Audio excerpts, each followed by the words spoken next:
Hola chicos y chicas, continuando ahora sí con la clase de lo que es el sistema nervioso. Ahora vamos a ver en este capítulo, ¿no? Dos temas, ¿no? El sistema nervioso adrenérgico y el sistema nervioso colinérgico. Vamos a empezar con el sistema nervioso adrenérgico. Ya habíamos hecho unas pequeñas generalidades, introducción acerca del sistema nervioso. Habíamos visto tanto en los dos sistemas adrenérgicos y colinérgicos acerca de su síntesis, su finalización, ¿ya?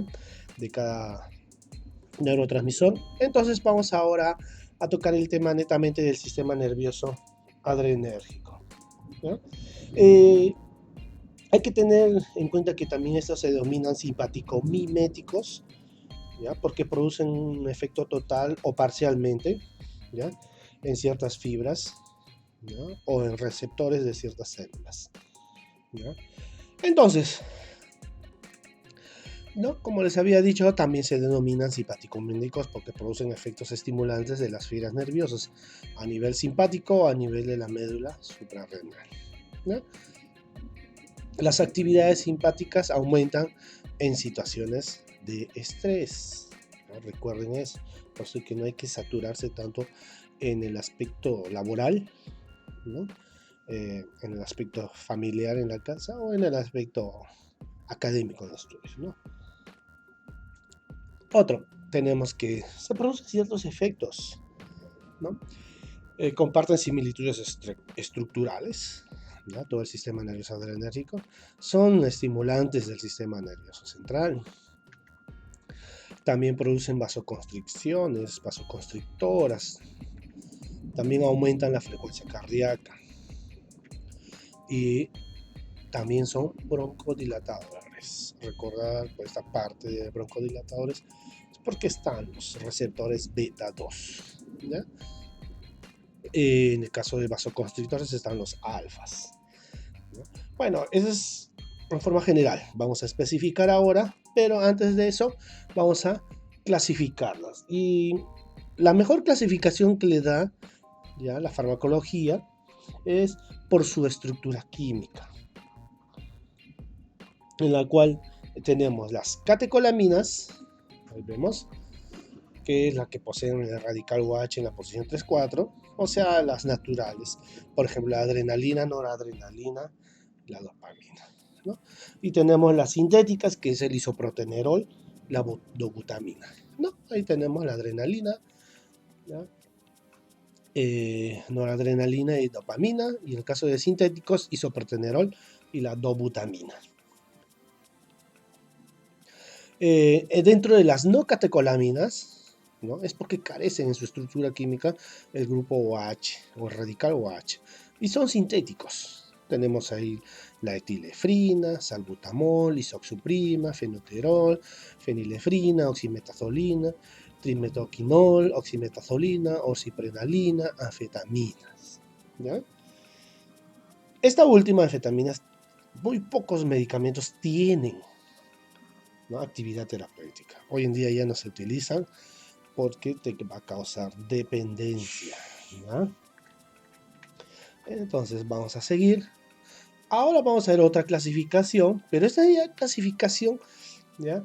Es importante porque es de acuerdo a la función de estos neurotransmisores o de estos fármacos, ¿ya? Entonces a esto vamos a tener tres grupos, ¿ya?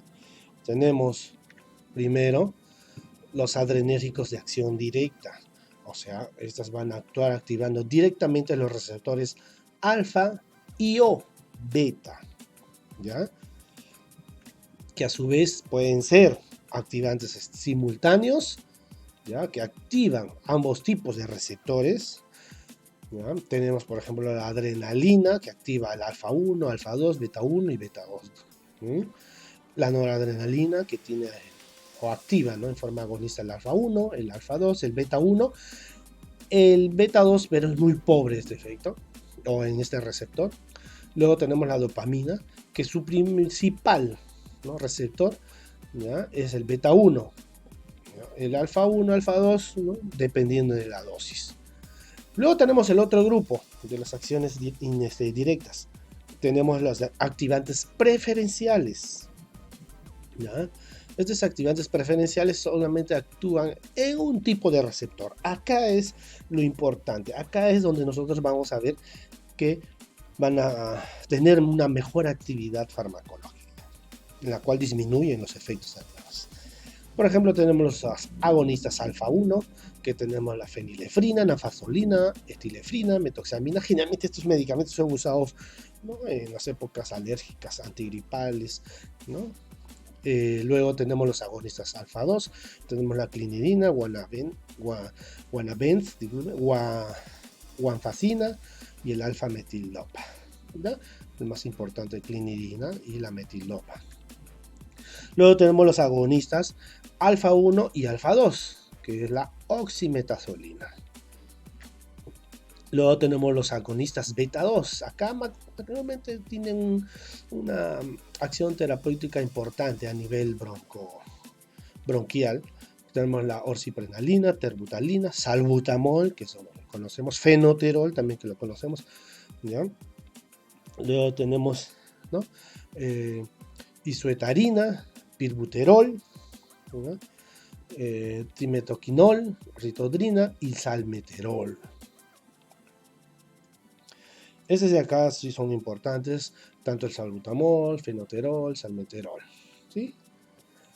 Luego tenemos los agonistas beta 1 y beta 2. Tenemos isoprotenerol, metaproterenol, isoxsuprima, nildrina. Bueno, acá el isoprotenerol y la isoxsuprima son las que se utilizan. Ya sabemos bien que el isoprotenerol es sintético, no es natural. No, o bueno, todas son sintéticas, ¿no? Ahora, esto es el grupo de los adrenérgicos de acción directa. Vamos a ver. Se le dice acción directa porque actúan directamente al receptor. Es lo que quiero que tengan claro, ¿ya? Van a actuar en el receptor. Por eso estamos hablando de alfas, betas. Ahora vamos a ver otro grupo, los adrenérgicos de acción indirecta, ¿ya? Estas pueden actuar sobre un tipo de receptor, disculpen, pero no directamente, ¿no?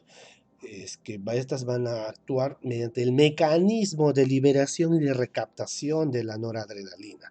Por ejemplo, tenemos, ¿no?, estimulando la liberación de noradrenalina de las reservas presinápticas. Tenemos la tiramina, ¿ya? O sea que estas, ¿qué van a hacer? Van a estimular la liberación, o sea, van a obligar prácticamente a las células a que liberen más noradrenalinas para que ejerzan ese efecto. Luego tenemos el otro subgrupo bloqueando la recaptación de la adrenalina. ¿Qué quiere decir? Que la adrenalina ya no va a ser recaptada, se va a impedir. Es como que le cierran la puerta a la célula y ya no entra. Y por lo tanto, estas noradrenalinas van a actuar en las demás células ejerciendo esa acción agonista. Por ejemplo, tenemos la cocaína. Todos sabemos, tiene un efecto estimulante. La adrenalina, noradrenalina producen esos efectos, ¿no? Y hacen que no te sientas cansado, pero te producen taquicardias, hipertensiones, sudoración, te llegas a tener esos movimientos involuntarios repentinos. Luego tenemos el otro grupo, que son adrenérgicos de acción mixta. O sea, estas poseen acciones tanto directas o como también indirectas. O sea, pueden actuar a nivel de los receptores, como también pueden actuar mediante otras acciones, inhibiendo enzimas o si no, interviniendo en la recaptación o liberación de estos neurotransmisores.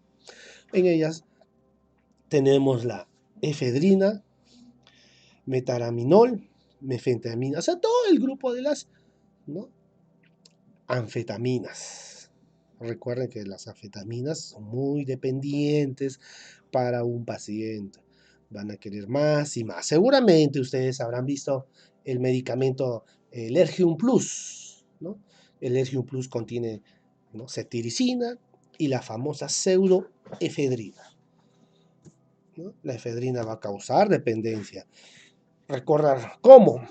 Fácil, ¿no? Un paciente viene y te dice, dame Lergium Plus. No, ya no me hace el efecto del Lergium Plus. No, estas no me hacen nada. Dame otro más fuerte. ¿qué ha pasado? Es que el paciente ha abusado del consumo de la pseudoefedrina. Por eso es que la efedrina ya no hace efecto. Necesitas más dosis para recién producir ese efecto, ¿sí? Por eso es que el cuerpo se vuelve tolerante, ¿no? Lo mismo sucede con otros medicamentos, ¿sí? Por eso es de que estos medicamentos son controlados, ¿no? Bueno, eh, ahora vamos a ver el subgrupo de los medicamentos de acción directa, ¿ya? Que les habíamos nombrado, que tienen las de acción directa, ¿ya? Tanto los activantes simultáneos como los activantes preferenciales, ¿no? O sea, los que actúan de forma simultánea en bastantes receptores, o si no, las preferenciales que actúan en un solo tipo de receptor, ¿no? Vamos a ver. Los activantes simultáneos, ¿quiénes están? La adrenalina, noradrenalina y la dopamina, ¿sí? En este grupo incluyen, ¿no? La adrenalina, noradrenalina y dopamina. Son catecolaminas de origen natural. Eso hay que recordar siempre, ¿sí? Todas ellas se caracterizan, ¿por qué? Porque como son de origen natural, ojo, se pueden ya metabolizar por las enzimas MAO y las enzimas COM, ¿sí? Lo que no sucede con las, ¿no? Las que tienen de acción preferencial, que son sintéticas, ¿sí? Por lo cual no son útiles por vía oral, solo deben administrarse por vía parenteral. Por eso es que estos medicamentos solamente vienen por vía endovenosa, ¿ya? Vamos a empezar con la adrenalina, ¿no? Como ven en la figura, seguramente algunos habrán visto, que habrán tenido oportunidad, capaz, aunque sea una o dos semanitas con respecto a sus prácticas, capaz habrán tenido la oportunidad, como le digo, de conocer ese medicamento. ¿Ya? El laboratorio yo creo que sí lo conocen, el laboratorio Pharmagen, ¿no? Y ahí tenemos, ¿no? Su presentación, su presentación de la adrenalina, ¿no? Es de 1 miligramo. Ya. Entonces, ¿qué efecto farmacológico tienen? A nivel del corazón, ojo, les estoy poniendo entre paréntesis qué tipo de receptor se encuentra. Por ejemplo, a nivel del corazón están los receptores beta 1. ¿No? Como es un agonista, es un activante, estos van a producir un efecto inótropo, cronótropo, dromótropo y basmótropo positivo. ¿Ya? Son las propiedades, ¿ya?, fisiológicas que tiene el corazón. También, a nivel de los vasos sanguíneos, ojo, vasos sanguíneos están los receptores alfa 1. Va a producir vasoconstricción, o sea, te va a producir hipertensiones arteriales. ¿No? Indicado. Bueno, ¿para qué está indicado la adrenalina? En caso de paros cardíacos, como había dicho, a nivel del corazón beta 1 produce inótropo, cronótropo, dromótropo y basmótropo positivo. ¿Mm? También para el shock anafiláctico. ¿Por qué? Porque el shock anafiláctico se va a producir hipotensión. Entonces, como a nivel de los vasos sanguíneos esto produce vasoconstricción, los va a neutralizar, ¿no?, estos efectos. Por lo tanto, el paciente no va a tener complicaciones, ¿ya? En casos de emergencia, nada más, emergencia, ataques, ¿no?, agudos de asma, ojo, pero hay otros medicamentos que actúan mucho mejor. Pero en caso de emergencia, ¿qué tal si el paciente está inconsciente o está vomitando? No le podemos dar en vía inhalatoria, tenemos que dar por vía endovenosa. Y podemos darle una dexametasona, pero el paciente, hasta que le haga el efecto, se va a demorar. Entonces necesitamos algo urgente, la adrenalina, ¿ya?, como una última opción en caso de emergencia, ¿ya? Y el otro efecto, antihemorrágico. ¿Por qué antihemorrágico? Porque estas van a producir, ¿no?, la vasoconstricción a nivel de alfa 1. O sea, va a cerrar tanto los vasos que la hemorragia va a disminuir, ¿eh? No dice que va a cortar la hemorragia, va a disminuir. Si ustedes se cortan una venita pero a la vez han tomado adrenalina, esa venita se va a reducir tanto que en la cual la cantidad de sangre ya va a ser menor. ¿Mm? Para aclarar, con respecto al efecto del corazón, ¿no? Cuando nosotros decimos inótropo, ¿no?, positivo, es porque estamos hablando de un aumento, porque es positivo, aumento de la fuerza de contracción. ¿Ya? Fuerza de contracción quiere decir el efecto inótropo. Si hablamos de cronótropo, estamos hablando de frecuencia cardíaca.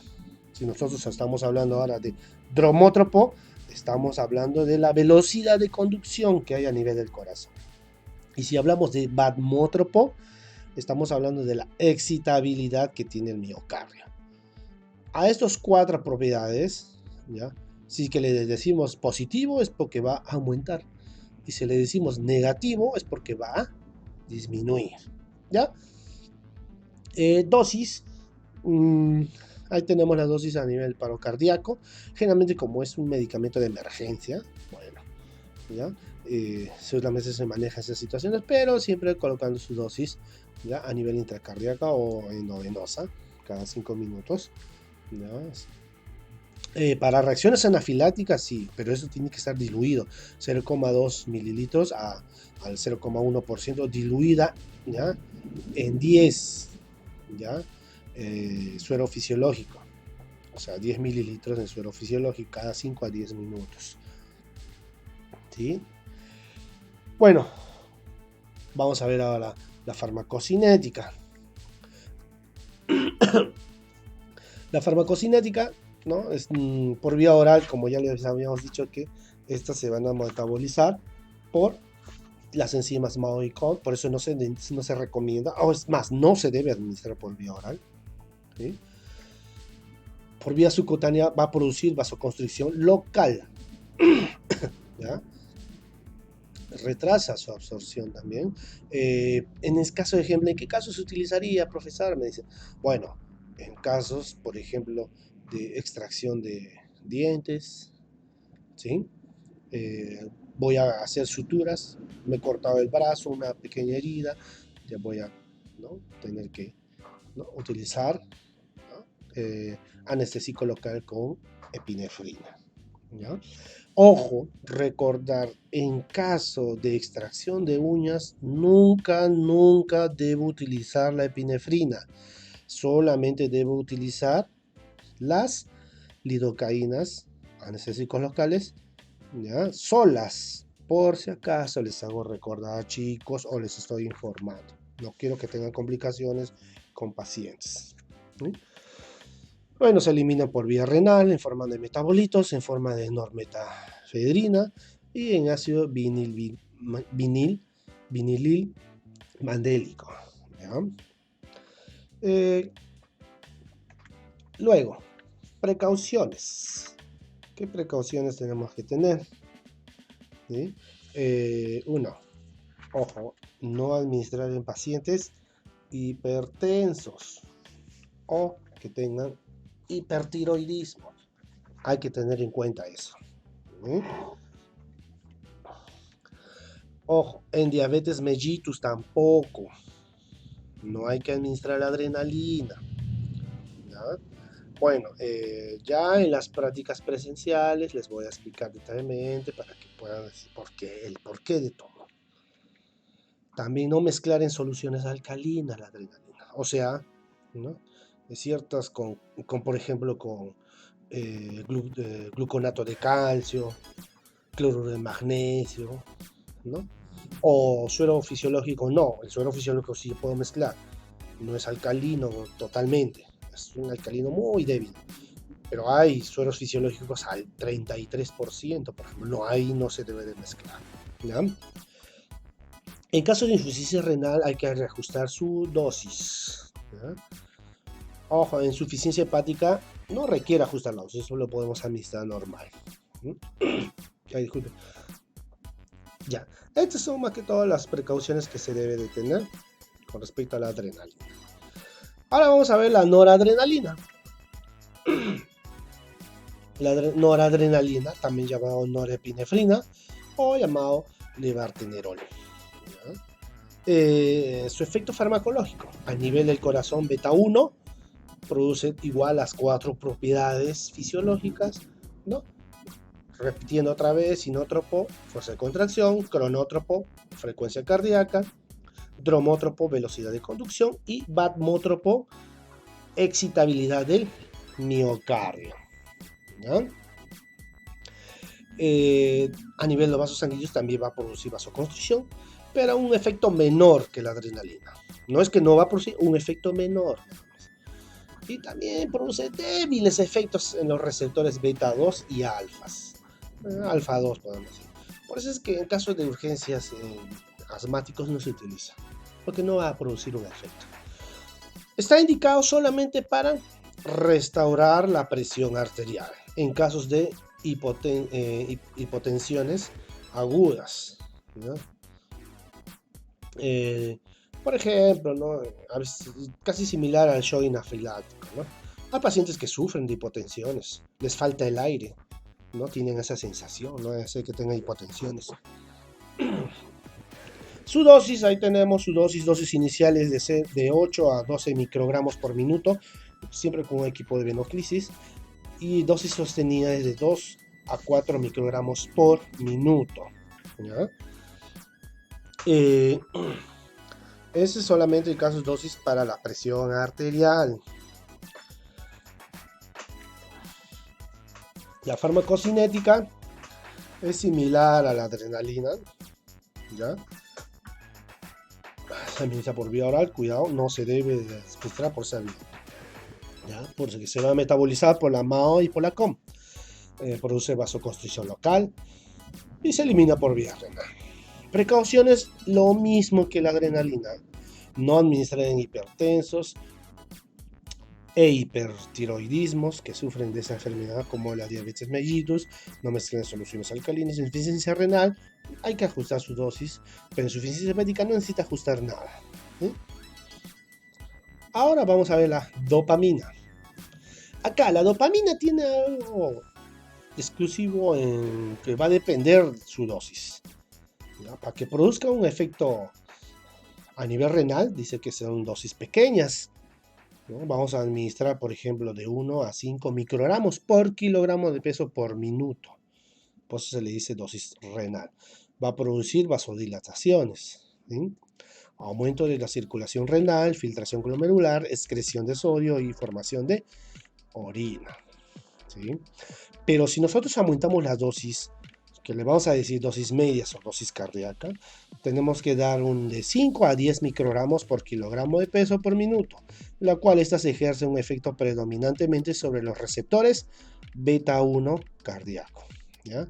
O sea, va a producir un efecto inótropo preferencial, ¿ya? Y que habíamos dicho que es un inótropo, si en este caso sea positivo, va a aumentar la fuerza de contracción. Dosis elevadas, ya estamos diciendo también dosis vasopresora de 10 a 20 microgramos por kilogramo de peso por minuto, en lo cual estas van a tener un efecto sobre los alfa 1, provocando vasoconstricción, ¿no? Estas son las 3 dosis conocidas por la dopamina. Dependiendo de su dosis, produce esos efectos, ¿sí? Indicaciones: bueno, ahí tenemos por hipotensión aguda, shock cardiogénico, ¿ya? También para shock séptico, ¿sí? También la reducción de los gastos cardíacos, en la cual va a ser de 1 a 5 microgramos por kilogramo de peso por minuto en infusión endovenosa con intervalos de 10 a 30 minutos. Si hay una descompensación de la insuficiencia cardíaca congestiva, ¿ya?, de 0,2 a 5 microgramos por minuto, ¿ya?, por infusión endovenosa. Farmacocinética, lo mismo que la adrenalina, la MAO y la COM, ¿ya? Produce vasoconstricción a nivel subcutáneo. Precauciones: hay que tener precauciones en este caso en pacientes que sufren de taquiarritmias, feocromocitoma.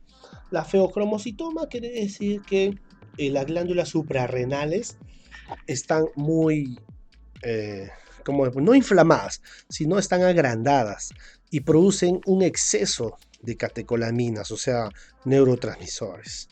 ¿Ya? Y como ustedes sabrán que después de la dopamina se metaboliza noradrenalina y adrenalina, y ahí hay que tener cuidado. Va a haber un efecto de sobreaumento de este neurotransmisor. Así que hay que tener en cuenta la dosis en caso de pacientes con feocromocitoma. Y dice que antes de administrar la dopamina en pacientes con shock debe corregirse la hipovolemia. Capaz hay una hemorragia. Ojo, no lo voy a inyectar dopamina de frente. Tengo que administrar por vía endovenosa ciertos sueros o dextrosas. Por eso sus medicamentos también de emergencia. Igual que la adrenalina también no se debe mezclar en soluciones alcalinas. Insuficiencia renal no requiere ajustar dosis, pero en insuficiencia hepática tampoco. ¿Ya? No hay problema en estos casos. Ahora, como ya hemos visto los tres medicamentos simultáneamente preferenciales, ahora vamos a ver los adrenérgicos, en este caso los agonistas preferenciales. ¿Ya? Estas principalmente actúan sobre un solo tipo de receptor. También son catecolaminas, pero de origen sintético. O sea, no tienen radicales de hidroxilos o OH en la estructura química de estas moléculas. ¿Ya? Entonces, vamos a tener, por ejemplo, ¿no? La etilefrina. ¿No? La etilefrina, como dice ahí, alfa 1 es donde ahí va a tener su efecto. ¿No? Tiene un efecto a nivel del corazón, ojo, etilefrina. Son tan débiles que prácticamente no provocan cambios, pero actúan como un anticolinérgico en casos de bradicardia. Si el paciente sufre de bradicardia lo va a corregir un poco. Pero si no tiene bradicardia, no va a pasar nada.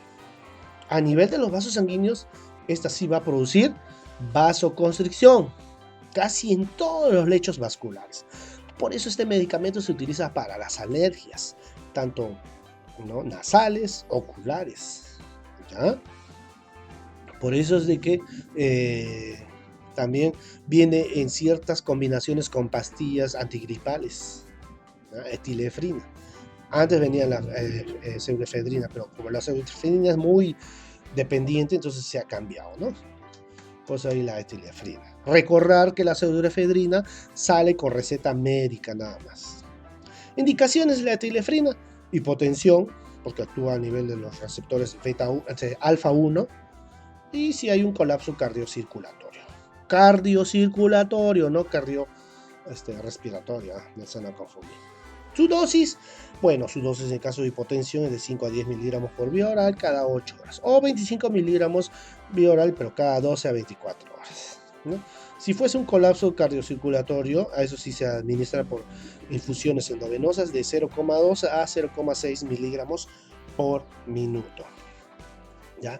Su farmacocinética, tenemos su tiempo de vida oscila de entre 3 a 5 horas, si fuese por vía oral, y si fuese por vía endovenosa de 2,2 horas. Se metaboliza a nivel hepático y se elimina por vía renal. No administrar en caso de embarazadas, por si acaso. Tampoco administrar en caso de arritmias y si el paciente tuviese diabetes mellitus. Insuficiencia renal hay que administrar con cuidado, y insuficiencia hepática no requiere ajustar la dosis, no hay problema. Bueno, chicos, las tareas debió ser, ¿no?, que ustedes hagan así nombres comerciales, pero los demás medicamentos se van a encontrar. Ahí tenemos los diferentes nombres comerciales, pero no se preocupen que eso queda pendiente como tarea. Cuando ya les entregue sus trabajos prácticos, les informe o les diga, ¿no? Pero casi similar va a ser los trabajos prácticos. Nombre comercial, ahí lo que hay que aumentar es las composiciones, porque a veces están combinados con otros medicamentos. Su concentración y su forma farmacéutica con laboratorio. Bueno, eso lo explicaré después cuando deje las prácticas. Ahora, vamos a ver la fenilefrina. La fenilefrina también actúa con alfa 1, es igual que la etilefrina. A nivel de los vasos sanguíneos solamente va a producir vasoconstricción casi todos los lechos vasculares, ¿ya? Por eso se utiliza, ¿no?, como descongestionante nasal y ocular, y también están combinados con algunas pastillas antigripales. Por ejemplo, les puse ese gráfico del desenfriol, ¿no? Desenfriol de, ¿no? Bueno, días será, pues, ¿no? ¿Ya? Dosis, bueno, si es nasal, 1 a 2 gotas, ¿ya? Si es por vía oral, como dosis recomendada es de 5 miligramos cada 8 horas, ¿ya? Igual en el caso de ocular es 1 a 2 gotas, dependiendo ¿no? del grado de, ¿no? alergia que tenga. Farmacocinética, en este caso se absorbe en forma irregular por el tejido gastrointestinal, se metaboliza a nivel hepático e intestinal. Hay que tener en cuenta eso en caso de insuficiencia hepática. En pacientes hipersensibles y en pacientes con glaucoma agudo, tener en cuenta no administrarlos. Insuficiencia renal normal, no hay problema en administrarlos. Hepática, hay que ajustar la dosis. Luego tenemos la nafazolina. Es un buen medicamento que se utiliza para, ¿no? ciertos descongestionantes, más que todo nasales y a veces oculares también, ¿no? Produce vasoconstricción porque tiene acción en el alfa 1. Indicaciones, como vemos ahí, descongestionante nasal, ¿no? En caso de rinitis alérgica, descongestionación ocular. Igual se administra de 1 a 2 gotas, siempre el intervalo de 4 a 6 horas, dependiendo de la gravedad, ¿no? Todo dependiendo de la gravedad. Ya, chicos. Luego vemos su farmacocinética, que se absorbe bien por todas las vías, no hay problema, y se metaboliza a nivel hepático. Hay que tener precauciones una vez más en caso de glaucomas y diabetes mellitus, y en caso renal y hepática no requiere ajustar la dosis, así que no hay problema. Como que a veces, si se administra por vía tópica, no hay problema, no hay que ver esa dosis. Cuando se administra por vía oral, en el caso de la nafazolina, no se requiere tampoco. Luego tenemos la clonidina. La clonidina, ojo, acá ya no es un alfa 1, es un alfa 2.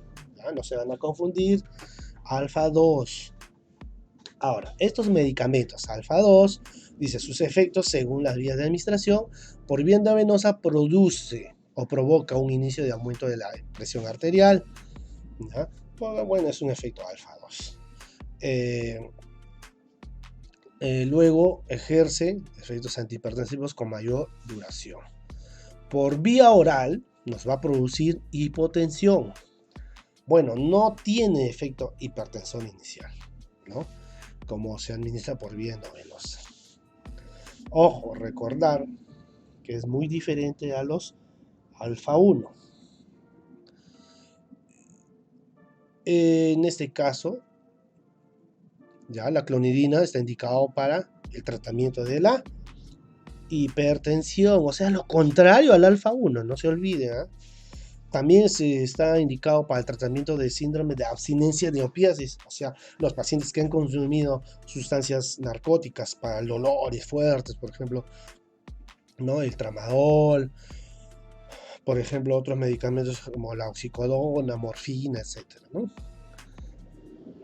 Su dosis para un tratamiento de hipertensión se administra 100 microgramos por vía oral cada 12 horas. ¿Ya? En caso de síndrome de abstinencia, ya eso se va a tener que administrar, ¿ya? Por vía endovenosa, 6 microgramos por kilogramo de peso por día. Bueno, es una dosis referencial. Su farmacocinética se absorbe bien por vía oral, se metaboliza a nivel hepático y se elimina a nivel renal y biliar. En caso de precauciones, ojo, suspender el medicamento en forma brusca nos va a contraer un efecto hipotensor o de hipertensión arterial. Así que el medicamento hay que disminuir poco a poco su dosis hasta que quede neutral. Por ejemplo, si yo administro al día 300 microgramos, al otro día voy a administrar 200 microgramos y al otro día 50 microgramos y hasta que no ya se suspenda el medicamento, ¿sí? No voy a suspender bruscamente, o sea, hoy día consumí mis 300 microgramos al día y mañana ya no. Ahí puede haber un efecto de rebote, se le dice. A nivel renal no requiere ajustar la dosis y a nivel hepático usar con precaución, porque se metaboliza a nivel hepático. Hay que tener cuidado si la persona sufre de cálculos biliares. Luego tenemos este medicamento que actúa en el alfa 2, el alfa metildopa. ¿Ya? Se utiliza para las hipertensiones, más conocida en nombre comercial como Aldomet. Tiene efectos antihipertensivos porque estimula los alfa-adrenérgicos mediante su metabolito de alfa-metilnoradrenalina. ¿Ya? Inhibe la transmisión simpática hacia el corazón, riñones y sistema vascular periférica. Por eso está indicado en tratamientos de hipertensión moderada severa complicadas con enfermedad renal, o sea, exclusivamente también indicado en las mujeres que sufren de preeclampsia, ¿ya? Cuando sufren esas hipertensiones, edemas a nivel renal. Recuerden, preeclampsia solamente sucede en las mujeres que están embarazadas, no todas, algunas. Su dosis es de 250 miligramos cada 8 a 12 horas, dependiendo de la gravedad. Su farmacocinética, como se convierte en alfa-metilnoradrenalina, en las neuronas adrenérgicas, estas se metabolizan a nivel hepático y se eliminan a nivel renal. El alfa-metilopa, dice, no se absorbe, disculpen, se elimina por las heces, no es que entran a la circulación enterohepática. Ojo, sus precauciones es que puede disminuir su flujo de la saliva, ¿ya? Contribuyendo al desarrollo de ciertas caries, candidiasis. Hay que tener en cuenta eso, ¿sí? Por eso, una mujer que consume medicamentos alfa-metildopa, ojo, limpieza bucal siempre, ¿ya? A insuficiencia renal, tomar precauciones igual en la insuficiencia hepática, ¿ya? Ahora vamos a ver la oximetazolina, pero hay diferencia de esta. Miren, tiene un efecto de los alfa 1 y alfa 2. ¿Ya? Entonces la oximetazolina es una droga vasoconstrictora, nos dice, de las arteriolas más pequeñas del conducto nasal. Produce un efecto más o menos de 12 horas y predecible efectos descongestivos locales, ¿sí? La oximetazolina penetra y atraviesa las membranas inflamadas, restaura el movimiento ciliar y desobstruye el pasaje sinusal. O sea, entre la nafazolina, la oximetazolina, a veces es mejor dar la oximetazolina, ¿sí? Porque es un tratamiento de congestión nasal y alergias respiratorias. Su dosis es de una gota de 3 a 4 veces al día, ¿sí? Tener en cuenta eso. Su farmacocinética se utiliza solamente en forma tópica. Sus precauciones, ojo, no administrar en pacientes con glaucoma. Bueno, y no se requiere dar en su caso de insuficiencia hepática renal porque no se actúa a nivel tópico, a nivel local nada más. ¿Ya? Luego vamos a ver los medicamentos. Bueno, vamos a nombrar una más, la dobutamina. ¿Ya? La dobutamina, que es un medicamento que se le dice, ¿no? Cardiotónico no digitálico. ¿Ya? Va en caso de insuficiencias cardíacas, ¿ya? Porque va a producir un efecto inótropo positivo, va a aumentar la fuerza de contracción, pero de acción directa, ojo, a nivel de receptores de frente. Sus indicaciones están para el caso de infarto agudo de miocardio, trauma severo o sepsis, a veces pasan, ¿no? Infecciones al nivel, ¿no? del corazón y, ¿no? Este medicamento está indicado para que no pierda el ritmo o no disminuya su fuerza de contracción. Su dosis es diluir la ampolla, ¿no? De 250, disculpen, diluir la ampolla en 250 a medio litro de dextrosa al 5% o suero fisiológico. Luego se administra por vía endovenosa esa solución a razón de 2 a 5 microgramos por kilogramo de peso por minuto. ¿Ya? Es más que todo hospitalario el medicamento. Farmacocinética, como es una catecolamina sintética, ojo, estas pueden ser metabolizadas por la catecolortometiltransferasa. ¿Ya? Antes de administrar hay que corregir la hipovolemia. En pacientes como feocromocitoma, ya habíamos dicho, ojo, porque la feocromocitoma, porque el órgano o la glándula está muy engrandado, produce mayor cantidad de, ¿no? ciertos neurotransmisores como la dopamina, y eso va a aumentar. Ojo, o sea, prácticamente el paciente va a estar muy hiperactivo. Se debe diluir en medicamentos y en soluciones alcalinas, ojo, prohibido en este caso, no diluirlas. Ajustar la dosis en ancianos. ¿Por qué? Porque a veces son más sensibles, igual que los niños, en este medicamento. Insuficiencia renal, insuficiencia hepática no requieren ajustar la dosis. Luego tenemos los beta 2, los agonistas beta 2. ¿Sí? Ahí tenemos salbutamol, fenoterol, terbutalina, salmeterol, beta 2. Sus efectos a nivel sanguíneo, vasodilatador del músculo estriado. Bueno, a nivel vascular, bueno, tenemos músculo liso más que todo. Disminuye la resistencia vascular periférica y la presión diastólica. ¿Ya? Por vía refleja aumenta la frecuencia cardíaca. Ojo, por vía refleja. Por eso es que algunos, cuando consumen estos medicamentos, ¿ya? Su frecuencia cardíaca está aumentada. ¿Sí? O sea, su cronótropo se vuelve positivo. Pero no es, como les digo, no es grave en caso de pacientes hipertensos si es que están controlados con ciertos medicamentos. Indicaciones. Disculpen, me he olvidado. El nivel de los bronquios, ¿ya? Actúa como broncodilatador, actúa en los mastocitos, en la cual va a disminuir estas dos sustancias, leucotrienos e histamina, que son las responsables de producir toda esta crisis asmática, podríamos decir. ¿Ya? A nivel del útero, produce relajación uterina y disminución de las contracciones.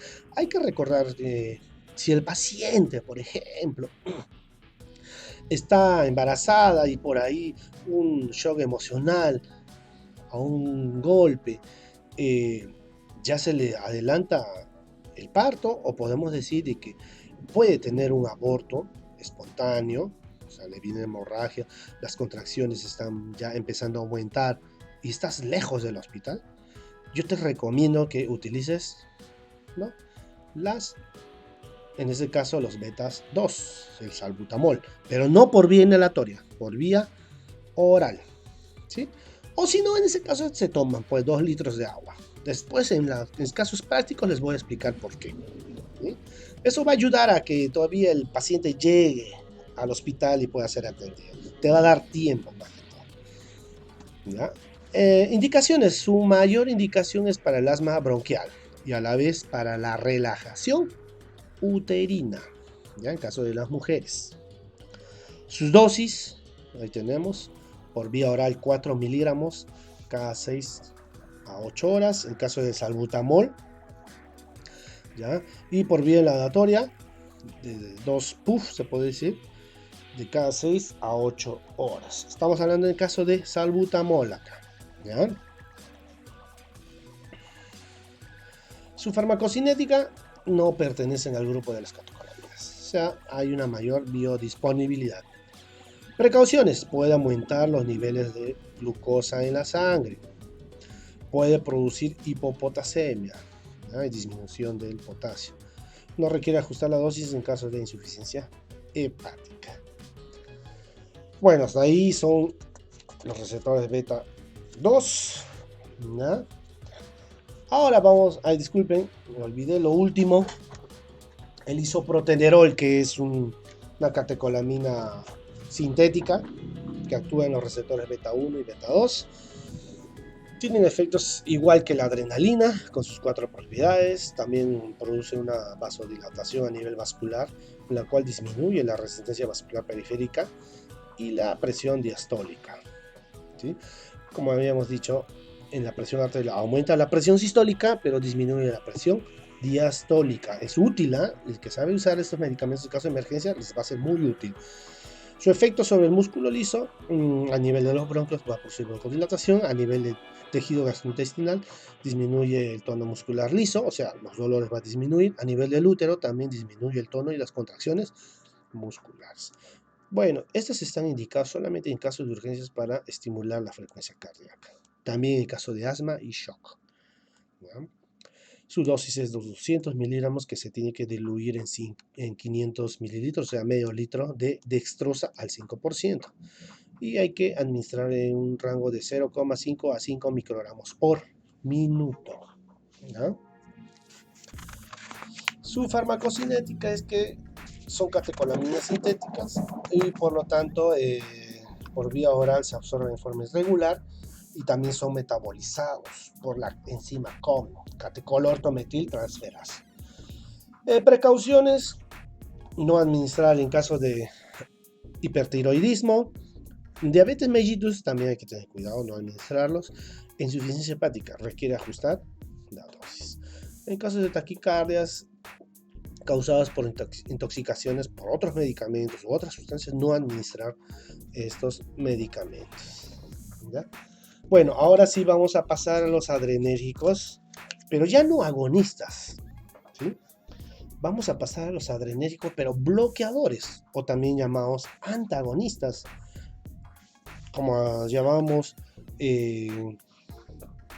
Disculpen, todavía nos falta, ¿ya?, los medicamentos, ya, adrenérgicos de acción mixta e indirecta, ¿ya? En estas tenemos, ¿no? Dice que las de acción indirecta actúan estimulando la liberación de la noradrenalina, ¿sí? Indirecta, ¿ya? En consecuencia, sus efectos corresponden a los de la noradrenalina, ¿sí? O sea, quiere decir que estas van a cerrar los puertos de entrada y salida, o van a estimular a que salgan más noradrenalinas para que puedan ejercer ese efecto. Pero sí no van a actuar en el receptor, ¿no? Indirectamente se dice. ¿Por qué? Porque en sí el que va a ejercer la acción es el neurotransmisor noradrenalina. ¿Ya? Por eso dice, los de acción mixta se caracteriza por actuar dos formas. Uno, sobre los receptores, o sea, directamente, y a la vez también estimulando la liberación de noradrenalina directamente, ¿ya? Son estas dos en la cual hay que tener en cuenta. Una de ellas está acá, la anfetamina. Son drogas utilizadas. Algunas antes se utilizaban para bajar de peso. Tenemos ahí, ¿no?, que es un potente estimulante del sistema nervioso central y posee tanto acciones como alfa y como beta. A nivel cardiovascular, tiene un aumento de la presión arterial y en la mayoría de casos la frecuencia cardíaca disminuye. A nivel del músculo liso no vascular, o sea, que no están en las venas, arterias, ¿ya? Por ejemplo, en el tracto del tejido genitourinario, hay contracciones del esfínter de la vejiga, o sea, puedes aguantar más la orina, retienes más. El tejido gastrointestinal es impredecible, no se puede aumentar como disminuir. A nivel del útero también los efectos son variables, suele aumentar el tono uterino. O sea, quiere decir que contracciones pueden elevarse. A nivel del sistema nervioso central, el efecto estimulante por activación cortical, o sea, suprime la fatiga, o sea, ya no te vas a sentir cansado. Y tiene un efecto hipotalámico lateral del hambre, o sea, suprime el apetito. Por eso que antiguamente cuando se descubrió la anfetamina, se utilizaba, ¿no?, para hacer la dieta, pero después comenzó, ¿no?, a ser muy dependiente de este medicamento. Por eso es que ya no sé cómo hacer, pero se utiliza como droga en las discotecas o en otros lugares. ¿Para qué? Para que el paciente no se sienta cansado, por eso que suprime la fatiga. Luego tenemos la efedrina, ya conocida. La efedrina también deriva bastantes efedra, bueno, deriva de la efedra, en la cual hay bastantes drogas también, y estas a nivel del corazón estimulan, ¿no?, aumentando la frecuencia cardíaca, la presión sistólica y la presión diastólica. A nivel de los vasos sanguíneos, va a producir esa vasoconstricción, pero a nivel periférico, ¿ya? O sea, a nivel de las extremidades superiores e inferiores. Y a nivel del músculo liso, a nivel de los bronquios, va a producir broncodilatación. A nivel de la vejiga va a haber una retención de la orina. A nivel del útero, reduce el tono y la intensidad de las contracciones uterinas, ¿ya? También las mujeres ya no, en su ciclo menstrual ya no van a producir, ya no van a sentir mayor grado de esas contracciones, dolores. En caso de abortos no espontáneos, inhibe, ¿no?, va a ayudar a prevenir. Pero ojo, la efedrina es altamente, ¿no?, tóxica, podemos decir, si no la sabemos utilizar. Indicaciones: se utiliza para promover la continencia urinaria, tratar la hipotensión, ¿ya?, y se utiliza como broncodilatador. Su dosis usual es de 25 a 50 miligramos cada 3 a 4 horas. Su farmacocinética se absorbe bien por vía oral se metaboliza a nivel del hígado y se elimina a nivel renal. Sus recomendaciones: tomar antes de acostarse. ¿Ya? Otro, no consumirlo cuando el paciente tiene hipertensión arterial, menos hipertrofia prostática. En caso de insuficiencia renal requiere ajustar la dosis y también si fuese insuficiencia hepática. ¿Ya? Ahora sí vamos a entrar a los adrenérgicos bloqueadores. ¿Sí? Pero haciendo un resumen general de los, ¿no?, adrenérgicos, ¿para qué está indicado? ¿Para qué podemos utilizar estos adrenérgicos? Ahí tenemos, a nivel del paro cardíaco, ¿qué es lo que podemos utilizar? La adrenalina y el isoprotenerol. Si hay un bloqueo auroventricular, podemos utilizar la dopamina. Si hay una insuficiencia cardíaca, también podemos utilizar la dopamina y la dobutamina. Si tenemos hipotensiones arteriales, podemos utilizar la etilefrina, fenilefrina. En algunos casos la noradrenalina. ¿Ya? En hipertensión arterial, metildopa, ¿ya?, y la clonidina. En shock neurogénico, la noradrenalina. En el shock cardiogénico, o sea, de origen del corazón, la dopamina o la dobutamina. En el caso de shock anafilático, la noradrenalina. En caso de asma bronquial, el salbutamol, fenoterol. En caso de anestesia local, podemos utilizar la noradrenalina o la adrenalina para que aumente su efecto. ¿Ya? En caso de hemorragias superficiales, podemos utilizar la adrenalina, pero a nivel tópico. ¿Sí? En descongestionante nasal, tenemos la oximetazolina. ¿Sí? Recuerden que esta actúa a nivel, ¿no?, es dos receptores alfa 1 y alfa 2. Como uso oftalmológico, la etilefrina y la fenilefrina. ¿Ya? En el caso de enuresis nocturna, la efedrina. Los que orinan cada rato de noche. ¿Ya? Podemos utilizar, ¿no?, como alternativa ese medicamento, pero hay que tener en cuenta de que ese medicamento no es recomendable a estas alturas. Ya. Entonces, si hablamos a través de los receptores, ahí tenemos, a nivel de los alfa 1, a nivel del ojo va a producir contracción pupilar, o sea, miosis, y dilatación pupilar, midriasis. Esta es la que controla, ¿no? Puede aumentar si utilizamos un agonista, y si estamos un antagonista puede dilatar. A nivel arterial de la piel y vísceras, produce contracciones, o sea, va a haber un aumento de la resistencia vascular periférica, o también puede haber un aumento de la presión. A nivel de la presión diastólica. A nivel de las venas, va a haber contracciones, ¿no? Porque estamos hablando del alfa 1. ¿Ya?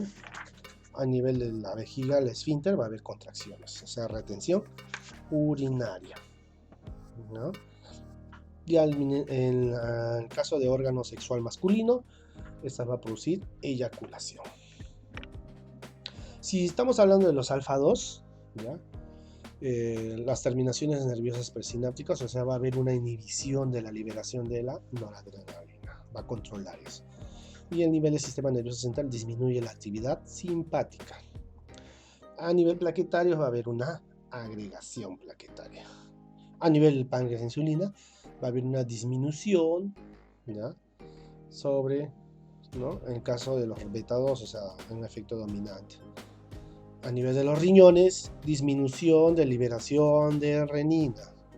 Por lo tanto, no va a haber diuresis. O sea, se va a disminuir la diuresis. ¿Ya?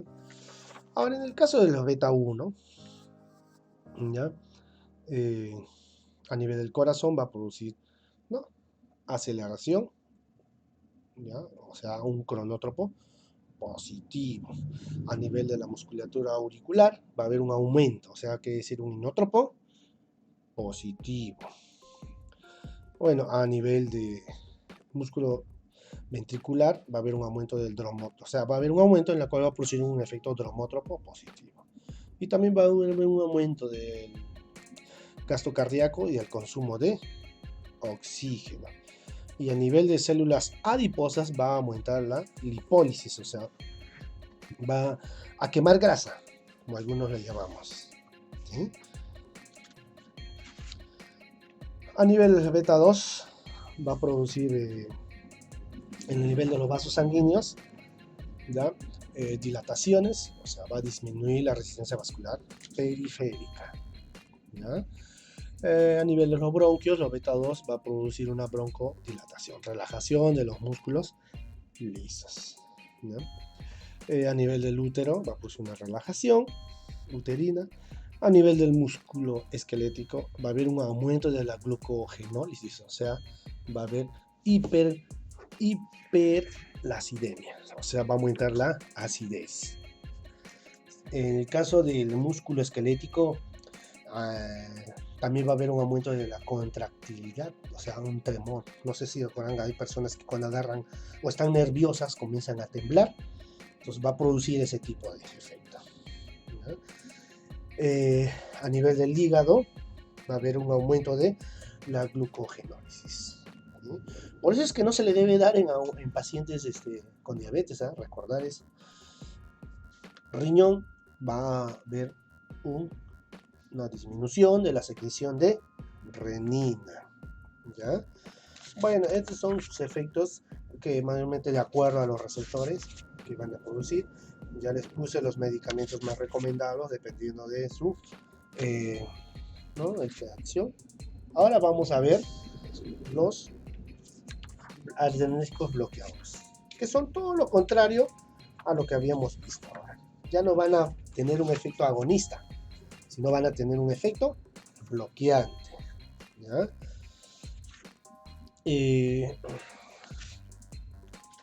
Para empezar, haciendo una pequeña introducción, hay dos tipos de bloqueadores, ¿no?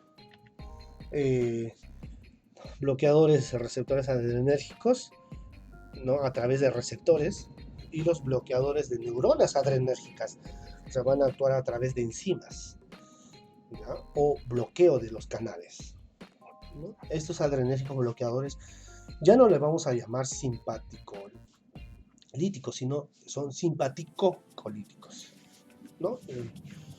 O adrenolíticos, ¿ya? Se clasifican, como les dije, en dos grandes grupos, ¿no? Dentro de los bloqueadores de los receptores adrenérgicos tenemos los bloqueadores de los receptores alfa y los bloqueadores de los receptores beta. En caso de los bloqueadores de neuronas adrenérgicas tenemos 4 tipos: los inhibidores de la biosíntesis de catecolaminas, los inhibidores del almacenamiento de las catecolaminas, o sea, donde se almacenan, inhibidores de la liberación de catecolaminas, los que controlan su liberación, y los fármacos que provocan simpatectomía. En este caso, este último, ya vamos a explicarlo, ¿ya? No es tan de interés farmacológico, ¿no? Entonces, los bloqueadores alfa. Ahí tenemos los bloqueadores tanto alfa 1, alfa 2 o también solamente alfa 1, ¿ya? Son compuestos, ¿no?, que se unen a estos receptores alfa e inhiben en forma total o parcial la actividad alfa de los fármacos adrenérgicos. Por ejemplo, tenemos esa clasificación de 4 grandes grupos: aloalquilaminas, imidazolinas, piperacilquinazolinas y los derivados indólicos.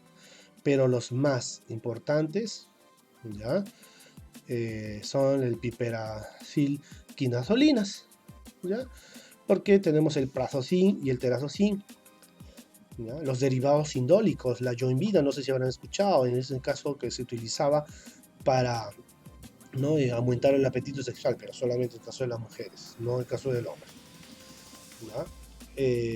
Bueno, ya no se utiliza, solamente es de uso veterinario. En caso del piperacilquinazolinas, el prazosine y el terazocine son de interés farmacológico, porque estas solamente actúan, ¿ya?, a nivel de los receptores beta 1, ¿ya?, bloqueándolos por si acaso, ¿ya? Todos sus efectos son reversibles, nos dice, a excepción del grupo de las aloalquilaminas, ¿no?, que es irreversible. ¿Qué quiere decir? Que cuando se deje de administrar y el cuerpo lo metabolice, simplemente, ¿no?, termina su acción.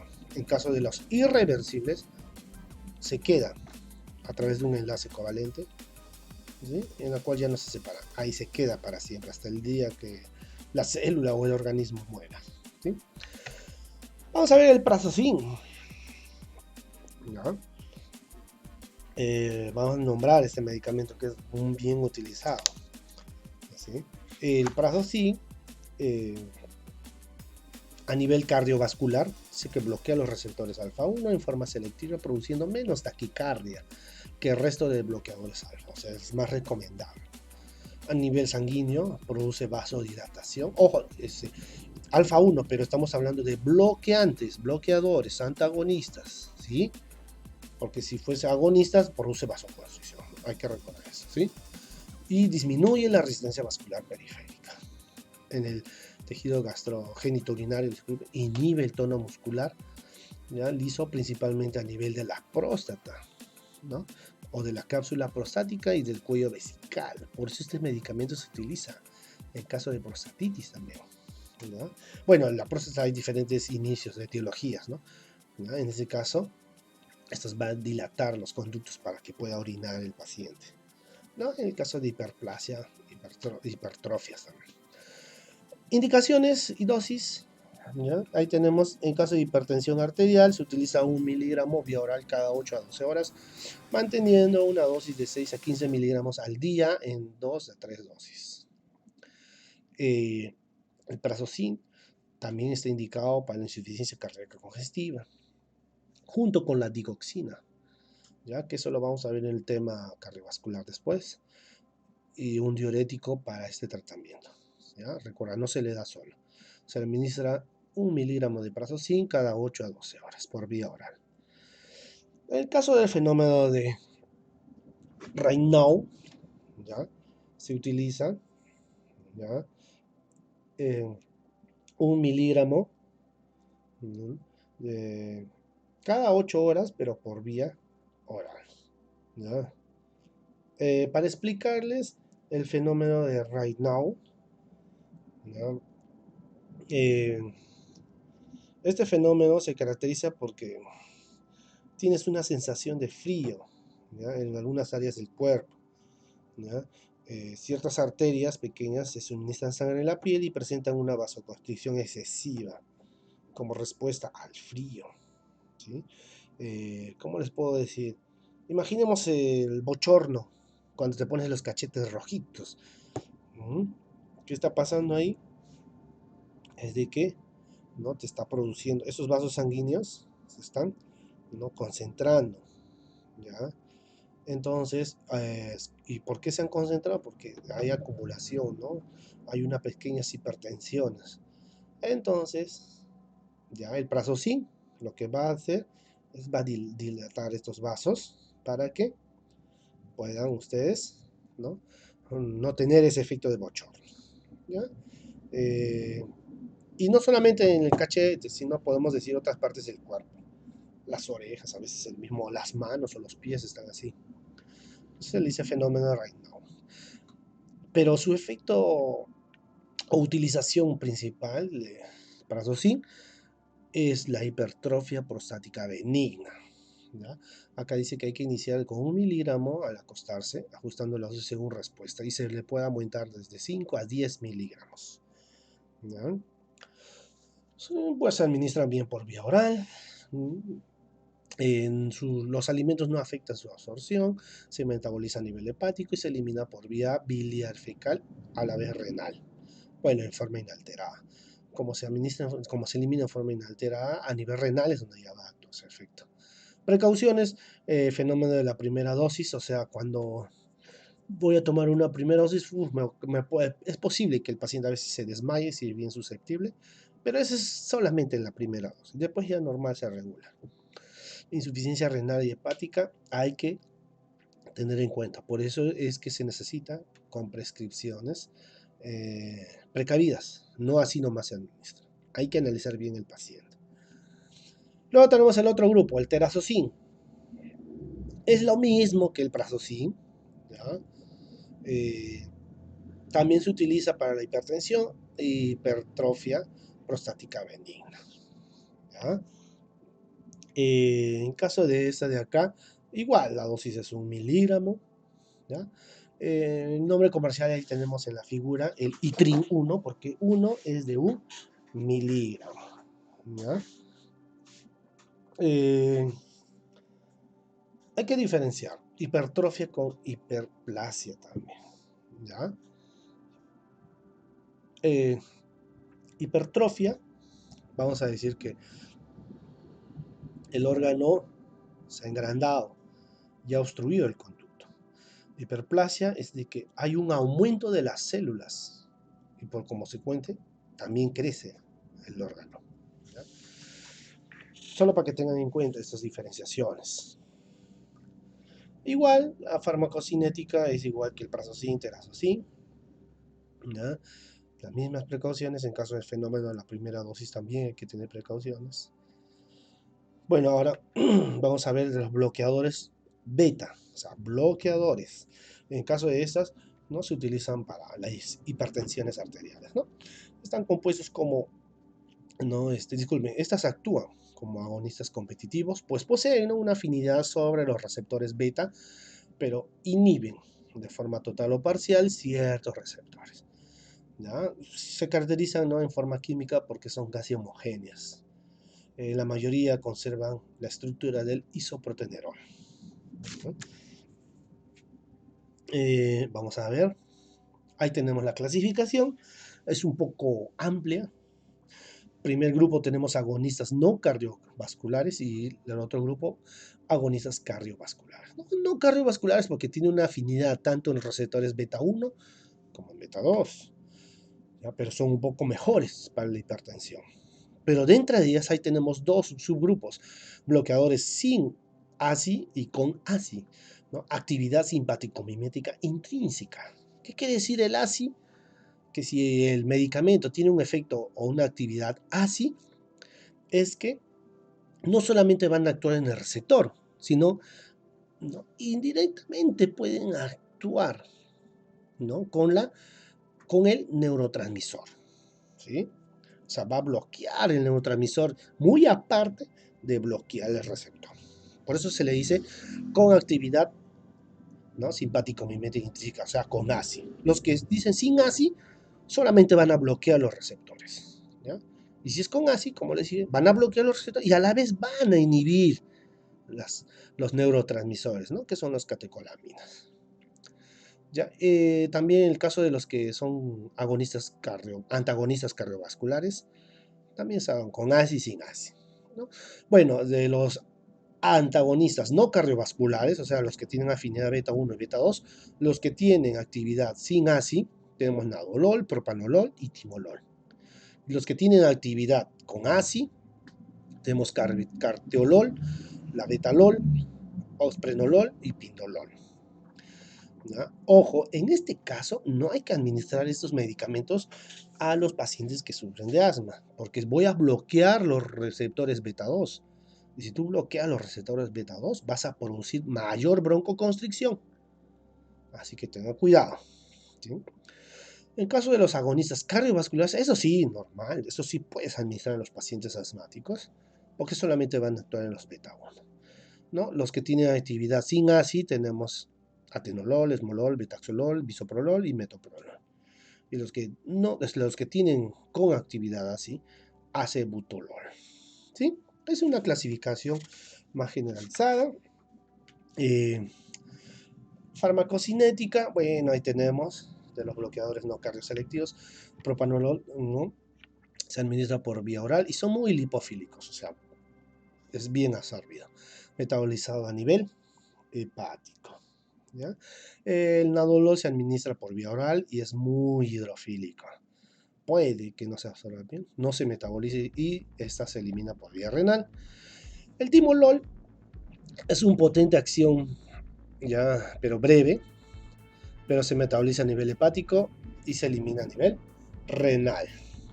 El pindolol es moderadamente soluble y se absorbe bien por vía oral, ¿ya? Pero se metaboliza a nivel hepático y se elimina por vía renal. Ahora, el lavatelol, ¿ya?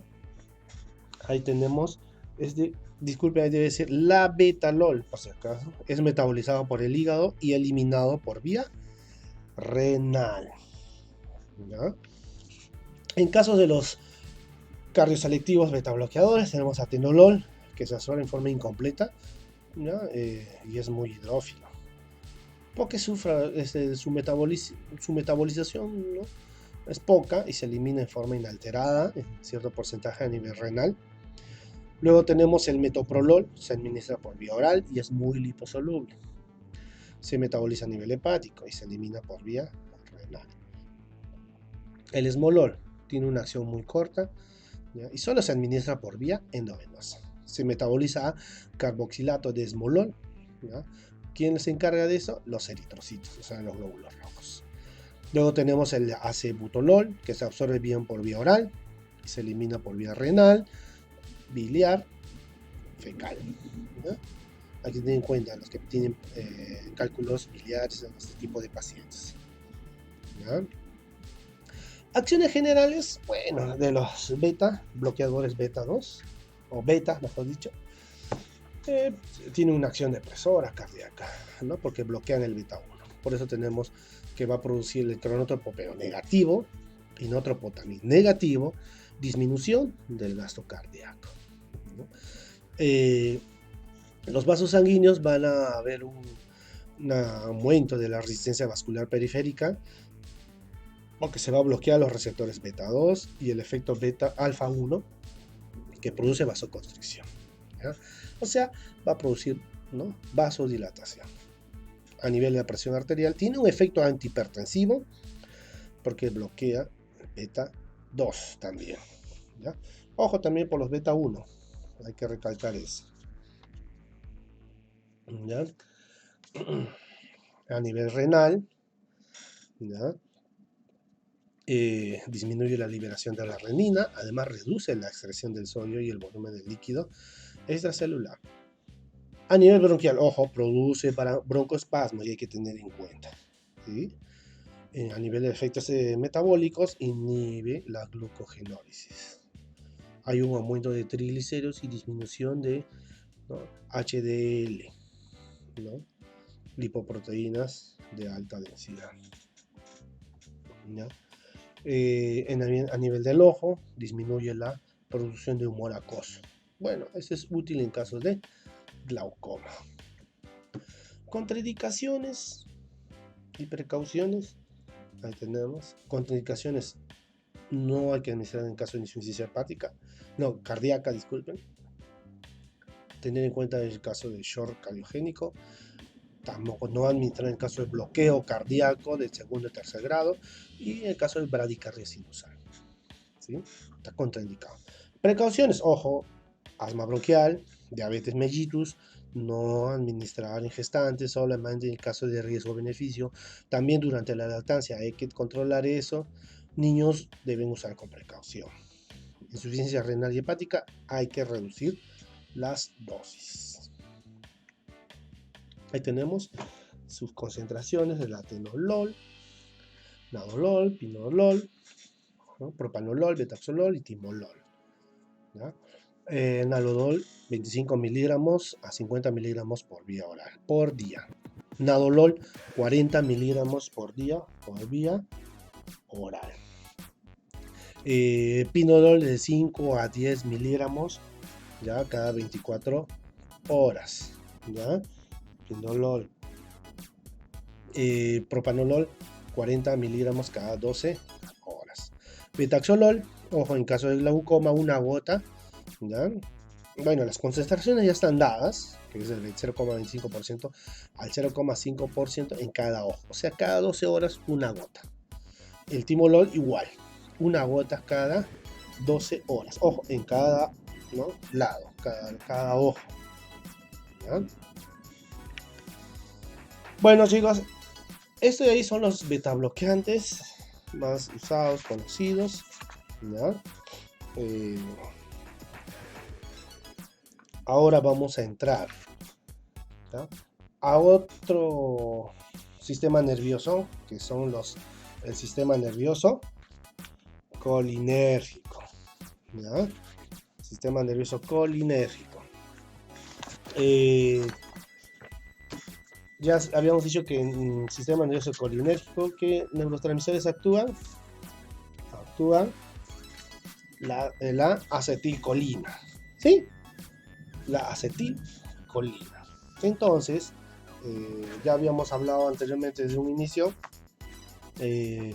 cómo era su síntesis, ¿no? Se sintetizaba a través de la colina más, ¿no?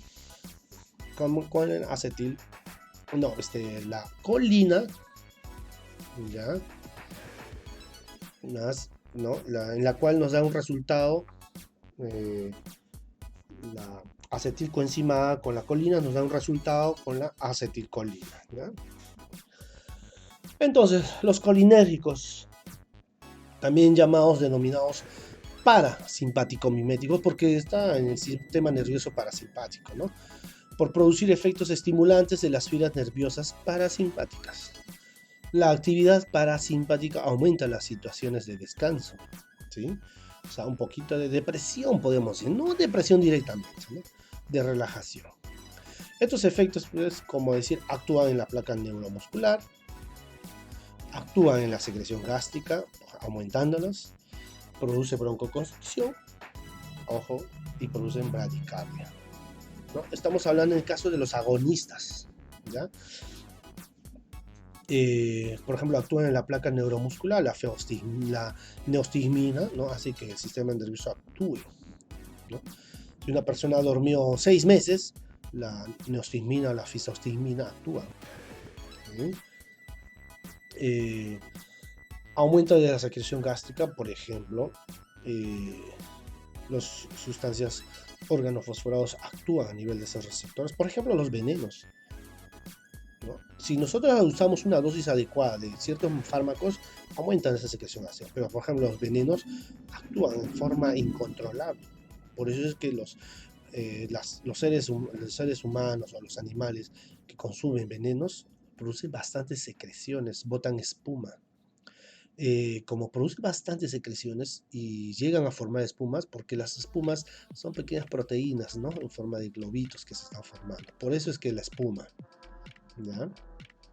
En algunos casos ya llegan a convulsionar, porque hay una hiperactividad muscular. También hay una broncoconstricción, el paciente se va a asfixiar. Bradicardia, no va a haber un buen latido del corazón, va a disminuir, ¿ya? Vamos a ver ahora los agonistas, sus clasificaciones, ¿ya? Ahí tenemos los colinérgicos de acción directa.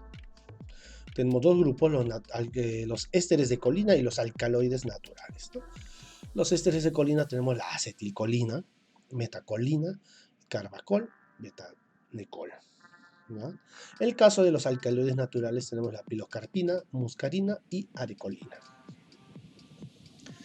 En casos de los colinérgicos de acción indirecta, ¿no?, tenemos los de acción reversible, como la fisostigmina en forma natural, neostigmina, piridostigmina, edrofonio y ambenomio. En caso de acciones irreversibles, el isoflorato, por ejemplo, los venenos organofosforados, ¿ya?, la ecotiofato organofosforado, que derivan de los venenos. También los insecticidas organofosforados, como el paratión, malatión, fentión. O sea, venenos prácticamente, ¿sí? No sé si ustedes habrán visto el veneno para ratas, ¿no? Va a producir esos efectos. Todos esos síntomas que ustedes ven de ese paciente o ese animal que consume veneno es porque ha habido un efecto aumentado, ¿no?, a nivel colinérgico, ¿no? Efectos farmacológicos, bueno, como habíamos dicho que estos colinérgicos, ¿no? A nivel parasimpático actúan en dos tipos de receptores, muscarínicos y nicotínicos. A nivel de muscarínicos nos dicen que en el ojo va a producir miosis. A nivel del corazón, cronotropismo y notropismo negativos. A nivel de los vasos sanguíneos, vasodilatación. A nivel de los bronquios, broncoespasmos. A nivel del tracto gastrointestinal va a haber un aumento de la motilidad intestinal, secreciones también, ¿no? O sea, va a haber aumento de dolor, diarrea, defecación involuntaria. ¿No? A nivel del tejido genitourinario, incontinencia urinaria. Va a orinar, ¿no? Sin control. ¿Ya? A nivel de las glándulas va a haber un aumento de las secreciones. ¿Sí? No solamente de secreciones gástricas, secreciones salivales, secreciones como el sudor. ¿No? A nivel de los efectos nicotínicos, o sea, receptores nicotínicos, en la médula suprarrenal va a haber un aumento de la secreción de adrenalina y noradrenalina. A nivel del ganglio va a haber una estimulación de los ganglios. Y a nivel de la unión neuromuscular va a haber una estimulación y una hiperactividad. Hasta puede llegar a convulsionar, a temblar, ¿ya? El paciente. Ahora vamos a ver, ¿no? Los colinérgicos bloqueadores, ¿ya? Hay que tener en cuenta que estos, lo que tiene mayor interés son los bloqueadores, ¿sí? Porque estas sí, ¿no? Tienen un interés. En el caso de los agonistas, acá, el más importante son la neostigmina y la fistostigmina, porque después de una operación, ¿ya? Estas van a actuar a nivel de ese músculo. O sea, como va a estar bien suprimido los músculos, estas van a actuar, ¿no? A nivel muscular a que estimule, o sea, ya tenga movimiento, reacciona, regresa a su estado normal, ¿sí? Pueda moverse en forma voluntaria, poco a poco. ¿Sí? Eso ayuda, por eso es que se administra después de, ¿no? De las operaciones en forma, ¿no? General, ¿ya? Pero ahora, los colinérgicos, pero en este caso bloqueadores o antagonistas, ¿sí? Tenemos, ¿no? Dos grupos, pero también son llamados parasimpático-colíticos o anticolinérgicos. Nombre más común, anticolinérgicos, ¿sí? Estos, a nivel, tenemos el caso de los tanto muscarínicos como nicotínicos. Los receptores nicotínicos los vamos a ver en otro grupo farmacológico, ¿no? De los relajantes musculares. En este caso, solamente vamos a hablar de los muscarínicos, en la cual tenemos dos grupos, alcaloides naturales y los derivados semisintéticos y sintéticos. Alcaloides naturales tenemos la atropina, si han visto, la escopolamina, ¿sí? Yo sé que ustedes conocen la escopolamina, eosina. ¿Quién no ha tenido un dolor en el estómago? Se ha consumido una eosina. ¿No? A nivel sintético tenemos la tropicamina, omatropina, oxibutinina y acá, el más importante, ipratropio, el bromuro de ipratropio, ¿no? Que esto sí te va a producir, como habíamos dicho que los colinérgicos son bronco, ¿no? Espasmos, el ipratropio es un bloqueador, o sea, lo contrario, o sea, ya no va a producir un broncoespasmo, sino va a producir una broncodilatación, porque es un antagonista. ¿Sí? Vamos a ver acá. Sus dosis de cada uno. Ahí tenemos. La atropina, ¿sí? En caso de arritmia, 0,5 a 1 miligramos por vía endovenosa, solamente se administra por vía endovenosa. ¿Ya? Escopolamina, tenemos, ¿no? En caso de dolores espasmolíticos, 10 miligramos cada 8 horas por vía oral o por vía parenteral. Esta sí es usada. Yo sé que hay en las boticas, ¿no? Que ustedes puedan conocerlo bien. Tropicamina, en caso de refracción cicloplégica. Es una gota en el saco conjuntival, o sea, a nivel del ojo. Omatropina, también igual que la escopolamina, para los dolores, ¿no? De 4 a 10 miligramos cada 6 a 8 horas. Pero no se utiliza tanto acá en el Perú. Oxibutinina, son espasmódicos, ¿no? Que van a inhibirse, pero a nivel urinario, por eso se le dice antiespasmódicos urinarios. Se utiliza 5 miligramos cada 8 a 12 horas por día oral. ¿Ya? Capaz algunos tienen, ¿no?, dolores a nivel renal. La oxibutinina es buena. Y por último tenemos la ipatropio. ¿Ya? Este hipatropio se da 20 microgramos, son milicentigramos. Pero, o sea, es como decir un puff, podemos decir, ¿sí? Un spray. Cada 6 a 8 horas. ¿Ya? Es ipratropio, disculpen, no es hipatropio. Ipratropio. ¿Ya? Disculpen ahí mi error de tipeo. ¿Ya? Solo se administra por inhalación. ¿Ya? Bueno, chicos y chicas, hay más efectos a nivel muscarínicos que los vamos a detallar poco a poco con las prácticas, pero es lo principal, lo básico que ustedes deben de aprender. Ya les entregaré, antes de entregar las prácticas, les tengo que dar las guías. No se preocupen, chicos, es un poquito dificultoso tener las guías y pasarles en archivos PDF, pero estoy haciendo lo posible. ¿Ya? No se preocupen, es cuestión de tiempo eso. Bueno, chicos y chicas, nos vemos hasta la siguiente clase. Acabamos todo lo que es, ¿no?, el sistema nervioso, tanto, ¿no?, adrenérgico como colinérgicos, que es el sistema nervioso autónomo. A la siguiente clase ya vemos el otro sistema nervioso, que es el central. ¿Ya? Bueno, chicos, nos vemos. Un gusto. Chao.